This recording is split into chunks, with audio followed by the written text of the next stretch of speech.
स्वागत है आप सभी का हमारे चैनल विन्नी की कहानियों में। चैनल को सब्सक्राइब करें। तो यहाँ से शुरू हुई महिलाओं द्वारा कद्दू नहीं काटने की परंपरा। तो जैसा कि हमने पहले बताया था कि फलाने ढिमकाने पंडित जी को लड़कियों से कोई खास लगाव नहीं था। जब भी कोई ज्ञान का पिटारा खोलना होता तो वह सबसे पहले महिलाओं पर तीर चलाते थे। उन्होंने तमाम ऐसे नियम बनाए जिन्हें महिलाओं को मानना पड़ा, जिसमें खास था गुरुवार को सिर नहीं धोना, पति को परमेश्वर मानना, रसोई को कर्मभूमि की तरह पूजना। एक दिन उनके मन में कुछ खास करने की सूझी तो शुरू की गई लड़कियों के कद्दू नहीं काटने की परंपरा। लेकिन अब महिलाएं परेशान हो गई थी। अब कद्दू की क्या गलती है? बेचारा कितना हरा भरा गोलू मोलू सा है, आसानी से कट जाता था, आसानी से पक जाता है। फलाने ढिमकाने जी ने उनका भी पत्ता काट दिया। ऐसे में महिलाओं ने उनकी बात नहीं मानी।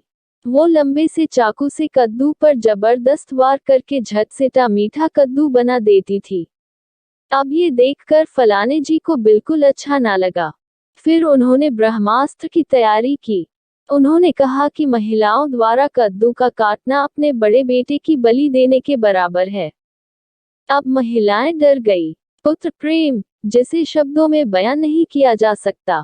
अब महिलाओं को फलाने जी की बातें माननी पड़ी और शुरू हो गई महिलाओं द्वारा कद्दू नहीं काटने की परंपरा। अब पंडित जी तो गए लेकिन कई समस्याएं खड़ी कर गए। अब महिलाएं कद्दू कटवाने के लिए पुरुषों का इंतजार करती हैं और ये महानुभाव कद्दू काटने का आसान भी उनके सिर पर फोड़ते हैं। क्या है परंपरा? महिलाएं क्यों नहीं काटती कद्दू, जानिए इसके पीछे चौंकाने वाली वजह। पंपकिन यानी कद्दू, इसे काशीफल, कद्दू, कुम्हरा, पेठा, भतवा, मखना आदि जैसे नामों से जाना जाता है।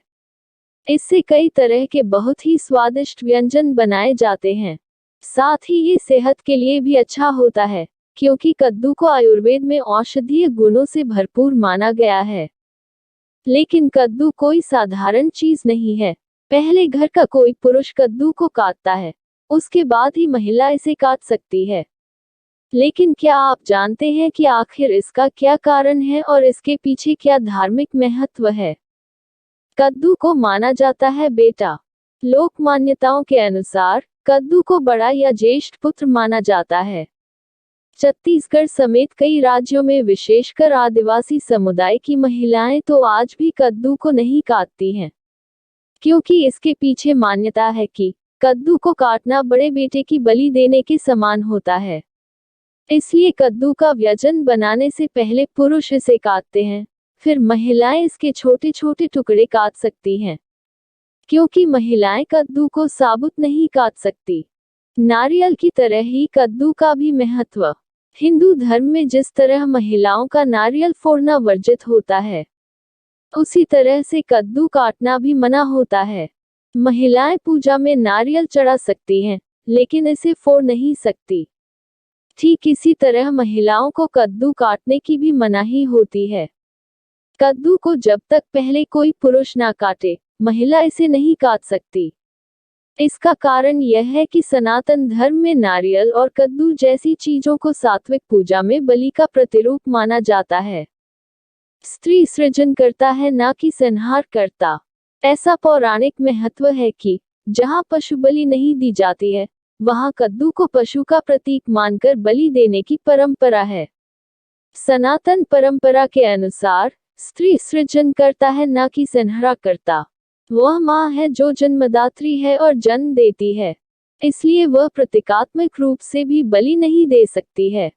कद्दू या कुम्हरा की विशेषताएं। कद्दू ऐसी सब्जी है जिसके पत्ते, फूल, फल और डालियों का इस्तेमाल भी व्यंजन तैयार करने के लिए किया जाता है। कद्दू से कई तरह के व्यंजन जैसे पकौड़े, सब्जी, सूप और सांभर आदि तैयार किए जाते हैं। कुम्हरा या कद्दू से जुड़ी इन्हीं तमाम विशेषताओं के कारण ही हर साल 29 सितंबर को विश्व कुम्हरा दिवस मनाया जाता है। तो ये कहानी है कद्दू ना काटने की। आपको वीडियो अच्छा लगा हो और कुछ जानने को मिला हो तो हमारे चैनल को सब्सक्राइब करें और वीडियो को लाइक करें। धन्यवाद।